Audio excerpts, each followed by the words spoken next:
নমস্কার বন্ধুরা, আজকে আমি বানাচ্ছি পুদিনার চাটনি। তার জন্য কী কী উপকরণ লাগে দেখে নিন।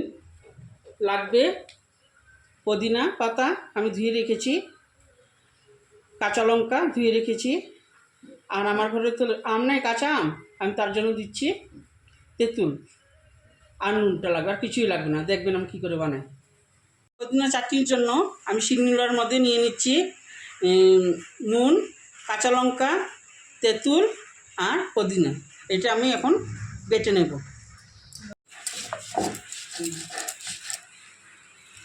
পুদিনা চাটনিটা হয়ে গেছে, এটা ডাল ভাতের সঙ্গে খাবেন, টেস্টি হয়। আর আমাকে কমেন্ট করে জানাবেন আপনি তারা কেমন করে বানান। এইটা মিক্সচারও বানাতে পারবেন শিলনোড়ায় না বানিয়ে। Thank you.